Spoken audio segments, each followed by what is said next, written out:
Thank you and welcome to the show this morning. The topic this morning is American Negro slavery, the Civil War amendments, and human trafficking. And we are fortunate to have with us to talk about a whole series of efforts on the part of some people to keep people enslaved, as well as to use people in what is termed human trafficking, LMadu1. And of course, Alana will give us some information in reference to her background, her education, and some of the things that were important in terms of bringing her with us this morning. And we might also add, for those of our viewers who might not know you, Alana, that you've been with us on many, many occasions, and you've given us some excellent information in reference to a whole variety of issues. And today you've decided that you wanted to talk about slavery, the Civil War amendments, and human trafficking. But before we get into that, Alana, let's have you to give us some information about your background, your education, and some of the things that were important in terms of eventually bringing you to us and to have you to deal with this particular topic this morning. Well, first of all, I want to start by saying good morning. And also, as you've already said, my name is LMadu1. I was born August 27th, 2002. Born and raised right here in Nashville. I currently go to John Early Middle School. I'm going to sixth grade. Now, some interesting things about me and some of what kind of brought me here was, well, when I was growing up, I used to watch you kind of format your videos to be able to put on YouTube, and I started by crawling around your office, and then by the time I got to about the age of 6, I started tapping on like, I want to be on the show, put me on the show, I want to be on the show. And then by the age of 7, you finally let me on. And so that's kind of what so basically begging got me here. And so I've been doing the show ever since I'm 7, and I'm about to be 11. So now some things of me, like some activities I do. I am in the acolyte ministry at my church. I do it quite often, actually. I am on the debate team. Back in March, I won our championship as single ranked, me at like the top of everybody. And so I think that's pretty cool. And those are some of the activities I do outside of school. And I basically focus on work. And so it's just work. And I don't have a problem with it. And so that's how I live, and those are some things about me. Very good. And so, Alana, you decided today to talk about a topic that I think we've had you to deal with on a number of occasions, but that is known as American Negro slavery. And I think you've mentioned to us earlier that slavery started in 1690 and ended in 1865. That was about 300 years. Let's talk about slavery within that context, leading up to what you would call the Civil War and the 13th, 14th, and 15th Amendments. Tell the audience this morning what you know about the institution of slavery from that perspective.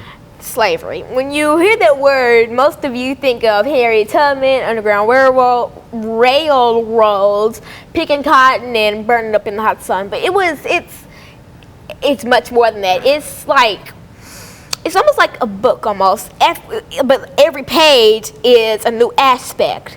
Slavery, it was all kinds of things. You could be a servant inside the house, or you could be the one picking cotton outside in the farm. Now, there were different types of slavery, and there were different types of slaves. Actually, interesting fact about slavery, back in those days, if you were, say, like the color of the inside of my skin right here, so if you were like this color and up, you would be a servant. You would work inside the house. And if you were very, very dark, you would work outside in the field. So they had the light skinned and the more, say, pretty people working inside the house, and if you were darker, which they classified you as ugly, you had to work outside. And they basically did that because the more light-skinned you were, the closer you were to white. But you still weren't white, so you still had to be a slave, but at least you didn't have to work as hard as the people who they thought were ugly. And so that's the interesting fact about slavery. And when I say that there were different aspects of slavery, I mean there were different. Well, I say different. I mean there were all sorts of slavery. There were all sorts of labor, all sorts of torture. But in the end, slavery was slavery. There's no good slavery. There's only bad slavery. Okay, and that's very good. And of course, Lalana, I think that is essentially some of the information that we wanted to bring out in reference to this first part of the show for today, to get your background, education, that kind of information, and to get you started and laying the foundation for the discussion of the end of slavery with the 13th, 14th, and the 15th Amendment. And of course, we'll be back with our audience following this very, very short commercial break.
Thank you and welcome back to the second segment of the show for today. We're talking to Alana McLaughlin, and she's given us some information in reference to slavery and the civil rights movement, as well as the Civil War amendments themselves. And of course, Alana, before we left talking about slavery, you promised, we promised the audience that we would talk about slavery, the end of slavery, the 13th, 14th, and the 15th Amendments to the Constitution, and you would give us all of that information in preparation to talking about slavery and human trafficking during the final 10 minutes of this show. But let's talk about the Civil War amendments, the end of slavery in 1865, and the 13th, 14th, and 15th Amendment from your perspective.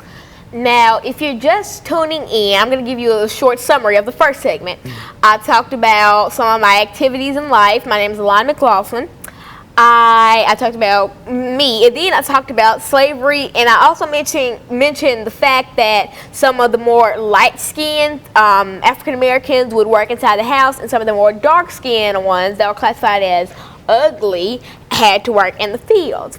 Now, in this segment, this is talking about after Civil War and fresh out of slavery, like everybody was free, basically. Everybody. And so after slavery, it was still pretty hard for African Americans. I mean, because it didn't change the fact that they were still hated, that we were still hated because we were black. It didn't change the fact that people actually still kept slaves. Slavery was abolished, but slavery really never stopped. It's even going on to this day. African Americans, well, everywhere, even South Asia, Ukraine, everywhere, there is slaves. I'm talking about everywhere. And now they don't really call them slaves, they call them indentured servants.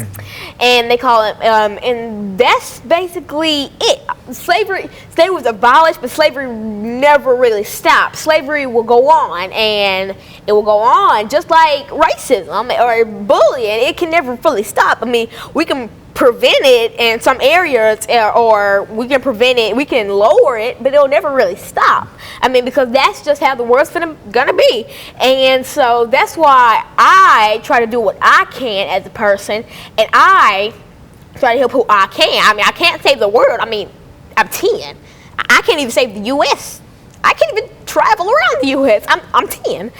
But I do what I can here in Nashville, and that's something that I do. Well, and looking at the 13th Amendment to the Constitution, that is the amendment that gave the Africans its freedom, as well as the 14th citizenship. Why don't you give us some information in reference to some of the individuals that eventually helped to bring about freedom of the slave, Abraham Lincoln and some of the abolitionists, and that kind of information in reference to this? The 13th, 14th, and 15th Amendment. Those are the amendments that kind of revolve around African Americans. The 13th Amendment, the right to be free. It said that there should be no slavery. Slavery is illegal. If you keep slaves, jail. That made us free. And the 14th Amendment, the right to be a citizen. It told us that we are a citizen. That means we can have jobs, we can have houses, we can have cars, we can buy phones, or run businesses because we are a citizen. And now the 15th Amendment, the right to vote, the right to state our opinion. And I think that's the most important. Well, I think the 14th one is the most important because that gives us the right to be a citizen. But I really think all of them are important because you can't really live the full life of an African American until you have those three unless you know them, because if those had never been established, then we would probably still be slaves. We would be picking cotton, cooking meals day after day after day, and get nothing for it. But because of those three amendments, we were basically we were reborn, we were given life. And so the 13th, 14th Amendment just basically, it makes a true African American. And I'm putting emphasis on American because it gave us the right to be a citizen. Do you think that citizenship is important? You mentioned the fact that Africans receive citizenship. Why is citizenship important, and why would you say that citizenship is important? Citizenship is important because it gives you the right to be a person. It basically it tells you that you're not just a shadow, that you are important to the world, that you are a citizen. And that's why I think everybody deserves to be a citizen. And I don't see anything wrong with people not being citizens. I mean, because that's giving them life. That's giving them the chance to live a normal life as an African or American or anybody for that matter. And so that's why I think citizenship is important. So that's the 14th Amendment to the Constitution, the Citizenship Amendment. And you think that the whole discussion that we're having today in America about some folks wishing to be citizens and et cetera, you think that we ought to support their aspirations to be citizens of the United States of America? Yes. Why would you? What would you tell the folks your age in reference to why individuals ought to be citizens of the United States? I think for kids my age, I would tell them that people deserve to be citizens because people deserve the rights that we have. I mean, they need to be treated like we should be treated. They need to be able to have jobs like we have jobs. Like they should be able to have the chance to do something like we're doing right now, being on a show, producing, working behind the scenes, doing all this. They should be able to have jobs and cars and pretty little pink houses and anything. And so you think that the American Republic is large enough for the inclusion of a large number of individuals who up to this time might not be considered citizens, but they can add a great contribution to American society? Is that what you're saying? Yes. And I also think bringing more citizens, like making more citizens in the U.S. would be a good thing because the more people you have, like the more NAACP members you could have, and the more they could be able to change the world into a better place. And so the more the merrier, really, because if you had a family and all of them wanted to grow up to be NAACP members, if they all joined the NAACP, what if they end up being the president and they ended up being the president of the U.S. and changing the world in great ways? That's why I think the more the merrier. And so in a real sense, you stand in reference to the inclusion of a large number of other individuals as citizens, primarily because Africans, when they came out of slavery in 1865, were not citizens, but yet and still they were able to obtain their citizenship. Do you think that they've made any kind of the Africans have made any kind of contribution since they were citizens? Yes, they have. We've made lots and lots and lots of contributions. We have an African American president. Like we have great African Americans who inspire people. Maya Angelou, Oprah, anybody. I mean, even us, because we're all doing great things for the world in small ways. Very good. And of course, let us take this second commercial break, and we'll be back with you following this very, very short commercial break.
Thank you and welcome to this last segment of the show for today. We're talking to Alana McLaughlin, and she's given us some information in reference to slavery, the Civil War amendments, and human trafficking. And she's already given us quite a bit of information concerning the Civil War amendments, the 13th, 14th, and the 15th amendments to the Constitution, as well as some statements in reference to slavery. And now I think it is time, Alana, for you to speak to this important issue of slavery and human trafficking, the difference between what you have considered to be slavery and human trafficking. Okay, slavery and human trafficking.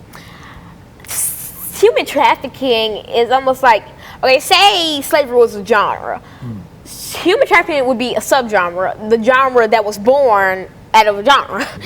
Slavery, human trafficking is like an aspect of slavery. It's like slavery makes more aspects of slavery. There comes human trafficking and a whole bunch of other stuff. So let's talk about human trafficking. It's where, but the human trafficking, the difference between, there's a big difference. Slavery was mainly involved with African Americans. Human trafficking is more common with other races than African Americans. So now it happens, human trafficking happens everywhere. It happens in Asia or Europe or Canada, anywhere. And so basically, when you say human trafficking, it's the fact where you could be sold for exploitation, or you could be sold like a slave.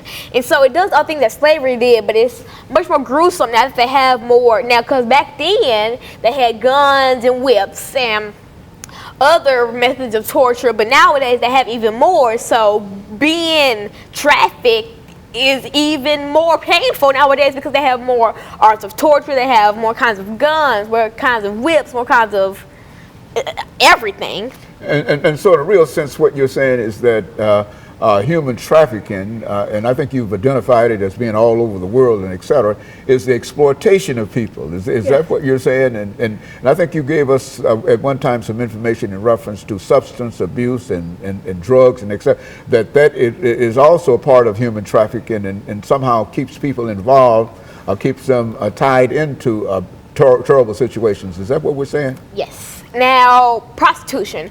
When you're being trafficked, you could be forced to be a prostitute or a slave or anything.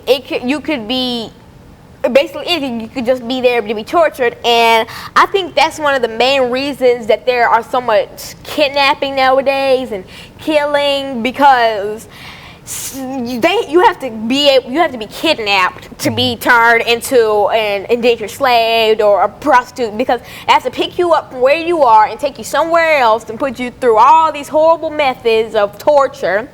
And that's basically human trafficking, where you're forced to do things that most people wouldn't make other people do, and you're forced to do horrible things. And Lana, tell me, for the benefit of the audience as well, where do you get your information in reference to human trafficking, and why would you decide to deal with this particular topic? Where did your information come from, and why do you want to deal with this kind of information? Well, see, I was on Wikipedia reading up about slavery, and then I also had books reading about slavery, and then in all those books and all those Wikipedia pages and all those internet pages, I saw one thing that really stood out.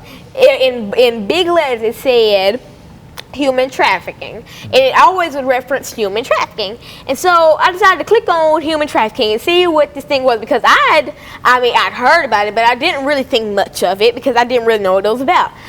And when I looked into it, I just thought, wow, people have to go through this, and most people don't even live to tell their story about it. Only some lucky people get to be able to live and tell their story about it, and sometimes those stories are even lost. So most people don't even know about human trafficking because it happens in the dark. Nobody goes around telling people about it.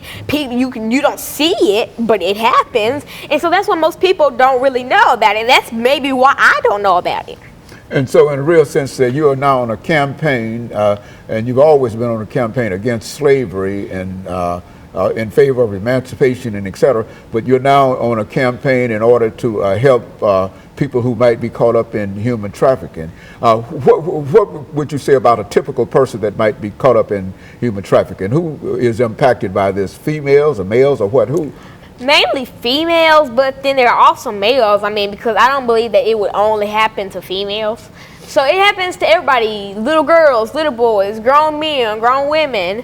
And so it's mainly, I think the biggest kind of population would be kids and teens, like I'd say 9 through 17. That's the biggest area in which, because that's when you're kind of growing up a little bit, and that's where they think that they were like, oh, let's steal her, let's traffic her or him. And so that's kind of the biggest population, and it happens to everybody. It's not just a certain race that it happens to, because it can't happen to one race and not happen to another. It happens to every race, African Americans, Caucasians, Asians, everybody. And so now, Lana, you think that people ought to be more aware of this very, very fact of human trafficking, that as abolitionists opposed slavery at an earlier period, you think that people ought to be more aware. And you said that you were not aware of it. You think that more information ought to be provided in schools and whatever in terms of the possibilities of human trafficking? Now, in schools, I think there should be more books in the library about it, but I think they shouldn't really start feeding you information about that until like 6th grade and up, because that's kind of when you sort of matured. Yeah, like you're 11 and up or 10 and up. And like in elementary school, if you start feeding elementary school like a first grader that kind of information, that scars them for life. I mean, that gives them nightmares. That makes them scared to go outside because they think, oh, well, we're going to be kidnapped and trafficked. And there are really, really very dark aspects of it, and that's not really fit for like a first grader or a second grader and all. So once you get like to middle school, like late middle school, that's when you should probably start learning about it, because that's when you won't be as terrified of it. Now, I'm not saying you won't be terrified, but I mean, you might not, but you wouldn't be as terrified as a first grader would. So you think that more information and more people ought to become involved in trying to help individuals? Yes. Sometimes you see people who've been kidnapped, and you see messages all over and et cetera. And so people ought to be more concerned about this as one aspect of our daily lives and our existence, et cetera, Yes. to help folks. Because I mean, I think that not older, but like 10 and up kids will kind of react to it more, because I mean, if I react to it with a sad face, like if I'm not having nightmares about it, and if I'm still involved in trying to stop it, then other kids could do that. I mean, because I'm a 5 foot, small, scrawny, no muscle little girl in middle school in 6th grade, and all these 8th graders with big muscles and on the softball team and all that, they could make campaigns about it and raise awareness for it. I mean, if I can, then they definitely can. And you think that more ought to be done in reference to trying to help folks who get caught up in these kinds of situations? Yes, because everybody deserves justice, and it's sad that most people don't know about this, so most people can't help. But you're on a campaign now to deal with what you might call trafficking, and so you believe that all people should have an opportunity to break away from these kinds of situations that they find themselves in? Everybody deserves a chance to get away from it. Everybody deserves a chance to be able to just be able to walk away from it. And I mean, just like substance abuse, everybody deserves a chance to be able to get help for it, and that's just it.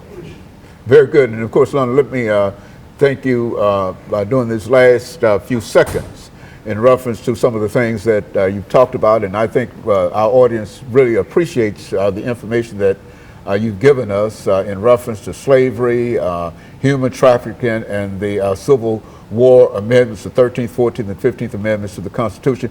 And of course, let me encourage our audience to tune in again next week for another informative edition of Comments. Thank you, and good morning.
thank you and welcome to the show this morning. The topic this morning is the overthrow of President Mohamed Morsi and the implications for the Middle East. And we have to talk about the overthrow of the President of Egypt, Dr. LMadu1, who has been with us on a number of occasions and is still considered to be one of the foremost authorities in reference to the politics as well as some of the social developments in the Middle East. And of course, Dr. LMadu1, let me welcome you to the show this morning and let you know how delighted we are to have you here to deal with this special, timely story in reference to what is going on in Egypt. As a matter of fact, you've been with us on a number of occasions talking almost specifically about the president and the Muslim Brotherhood and et cetera. So let's start off by having you to simply give us some information in reference to where we find ourselves today dealing with Egypt. Yeah, well, you know, last year, or let's say since 2011, when the Arab Spring, you know, started, Tunisia, you know, fired the first shot, you know, successfully. Then Yemen came in, you know, there was a stalemate, and the president was forced to step down, you know, through U.S. pressure. And then you have the Libyan, you know, problem. And then Syria is still, you know, embroiled in the same thing. There was some in Bahrain, you know, that was crushed, you know, with Saudi Arabia's help. Then, of course, with Egypt, you know, after a few weeks demonstration, you know, Mubarak, who was a long-time president, was overthrown. Then Morsi, you know, who is a Muslim Brotherhood candidate, became president last year. The first time Egypt had a civilian president. You know, the first president was Nasser, who was a military man. Sadat came in, he was a military man. Mubarak was a military man. So Morsi was really the first freely elected civilian president in Egypt. And of course, the Muslim Brotherhood, you know, had always wanted power for a long time, since its founding by Hassan el-Banna, you know, in the 20s. So eventually, when it got power, it seems that it didn't know what to do with it. However, you know, they made a lot of mistakes. You know, when Morsi took over, he started behaving, he and the Brotherhood, as if they had a mandate, which actually they didn't have. You know, it was a close election. So you still had Mubarak holdouts, Christians who were scared and all that, opposing him from the beginning. So actually, they didn't do a good job in trying to carry the Egyptians along. First of all, the first mistake Morsi made was to remove the army chief, you know, Marshal Tantawi, who handed over power to him. An experienced politician would have kept Tantawi on as army chief, you know, close to him, so that he can have an insight into what the army was thinking. And you can understand it's not easy for the army to start saluting a civilian president after so long of, you know, being in charge themselves from behind. So Morsi should have kept Tantawi. So when he removed him, he left some bitterness within the army itself. They felt insulted. So they were looking for opportunity to, you know, get a pound of flesh. Secondly, Morsi started, you know, issuing decrees that were so bizarre, trying to, you know, take dictatorial powers himself, knowing fully well he succeeded somebody who was overthrown for that particular reason. Third, he promised to make, you know, a Christian vice president, but he didn't, you know, carry out that promise. And that alienated him from, you know, the Christian, you know, community that would have supported him, you know. So that was another big mistake. Fourth, he started sticking his nose into the Syrian problem, and the Egyptian army didn't want any part of what's happening in Syria now. Now, a lot of the Muslim Brotherhoods, their members are fighting against the government of President Assad, because you remember in 1982, over 10,000 Muslim Brotherhood people were slaughtered in the city of Hama for opposing President Assad. So those are still fighting now, and out of sympathy, Morsi, you know, wanted to help them, and the Egyptian army does not want to get involved in that at all. And so, Dr. Madu, so essentially what we're saying is that the president really didn't understand that much about what was going on in Egypt in a real sense, because the mistakes that you're saying that he made were simply the kind of mistakes that a person who was not aware of the army, not aware of the Christians, not aware of anything at all. And it appears that over before this first commercial break, everything that he did was wrong. Is that what? And of course, we'll be back with our audience following this very, very short commercial break.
Thank you and welcome back to the second segment of the show for today. We're talking to Dr. LMadu, and the topic is the presidency of Mohamed Morsi of Egypt, his overthrow, and some of the implications for the Middle East. And Dr. LMadu, let's pick up where we left off before we had our first commercial break and continue our discussion in reference to some of the problems that President Morsi created in a real sense, as you've indicated during the first segment, for himself in reference to his presidency. And then, fifth, like I said before, his regime was a kind of catalyst for religious intolerance. Muslims fighting Christians, Christians fighting Muslims, and then the army wants stability, not chaos. And the Muslim Brotherhood were taunting Christians, and Christians start feeling that, hey, what happened in Iraq is going to happen to us. Because after the overthrow of Saddam Hussein, almost all the Christians in Iraq have been driven away. When Saddam Hussein was there, Iraq was a strong secular state. He didn't tolerate any kind of religious disturbances. Now they've driven them out. So the Christians in Iraq felt that with the Muslim Brotherhood in power and the way they were behaving and what they were saying, it would be a matter of time before they are driven out of Egypt. And they were willing to stand up and fight for it. And the army knew there would be a problem if there was instability in the country. The United States is not going to stand by and watch Christians being slaughtered in Egypt. Now it's going to cost them some. What is that? The army gets $1.5 billion from the United States every year. And so if Morsi's regime start going the way the US government does not like, then the army will lose that money. And they are not willing to lose that kind of money. Because the army itself is a corporation in Egypt. They run a whole lot of things, you see. So they started seeing that Morsi was moving the way they don't want. Now, Morsi wants to gradually build a theocratic state in Egypt. Just like Iran or something. Okay, just like Iran or Saudi Arabia, okay? Because the policy, the principles of Hassan al-Banna, who was the founder of the Muslim Brotherhood, is an eventual theocratic state in Egypt, an Islamic state in Egypt. Now, there's a difference between an Islamic nation and an Islamic state, just like a Christian nation and a Christian state. Egypt is already an Islamic nation, just like Jordan, and Syria and all this. But they don't want Islamic state. An Islamic state is one that its laws and everything is governed by the Quran. The Good. Quran is the constitution, like you have in Iran now, and you have in Saudi Arabia. You know, now the government of the Muslim Brotherhood in Egypt antagonized the other moderate, governments in the Middle East, like Saudi Arabia, Kuwait, United Arab Emirates. Now, Saudi Arabia, being the center of Islam, doesn't mind a theocratic state in Egypt, but not one under the Muslim Brotherhood, because they see the Muslim Brotherhood as a subversive organization, that if they entrench themselves in Egypt, they will start plotting to overthrow the Saudi monarchy, okay, and impose a radical Islamic state, not a moderate one like we have in Saudi Arabia. Okay. So that's very important. So what happened? In order to create problems for Mohamed Morsi that will really make people start agitating, they withdrew money they normally gave Egypt to balance its budget. Saudi Arabia stopped, funding. So this was a real source of support for the Egyptian Absolutely. government. Oh, yes. And now, all of a sudden, so it really started with Saudi Arabia in a real sense. Is that what we're saying? That's correct. Saudi Arabia stopped funding. They normally gave about 8 billion or so. Now they've said they will start giving the money again.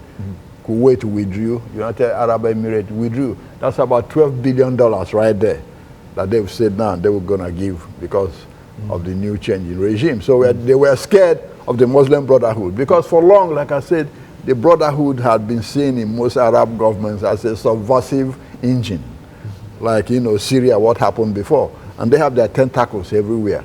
So that was what was frightening to these moderate Arab governments. Like I said before, when Egypt sneezes, there's cough in other Arab capitals. So what is happening in Cairo is of importance to these other neighboring states.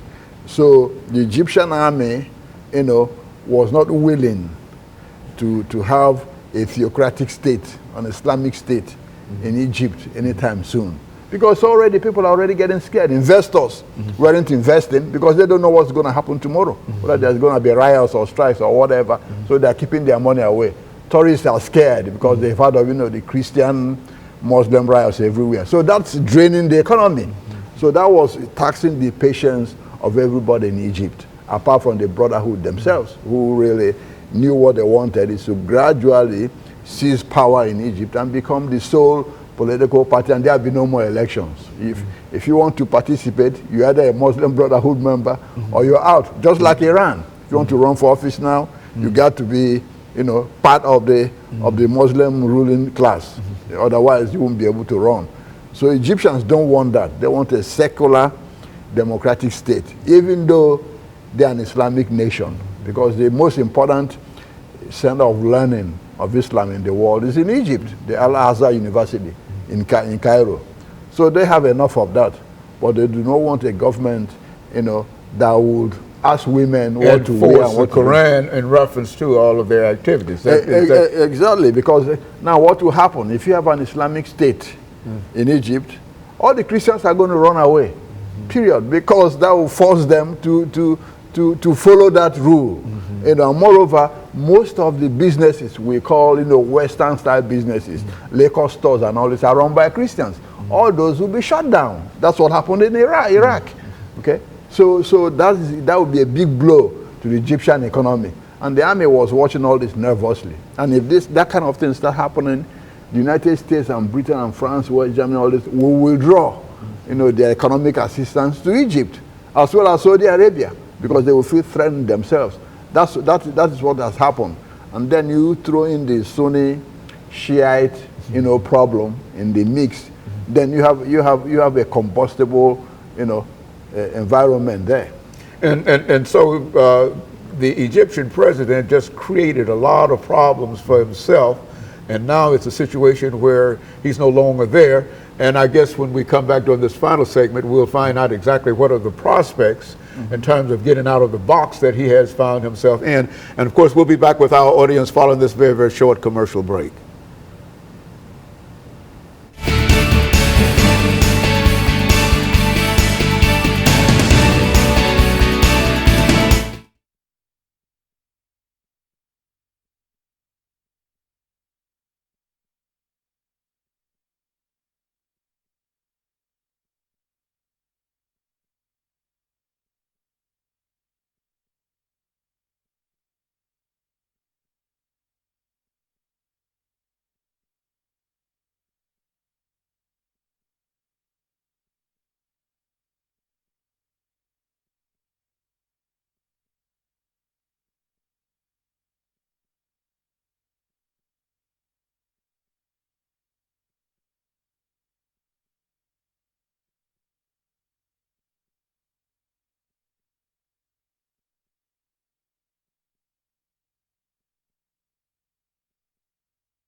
Thank you and welcome back to the final segment of the show for today. We're talking to Dr. LMadu, and the topic is the overthrow of President Morsi in Egypt and the implications for the countries throughout the Middle East. And Dr. LMadu, let's pick up where we left off the last time. And as I think our audience understand, that the president really was unable, in a real sense, to pull all of the parts together in terms of keeping himself in power. And now the army is in a real situation.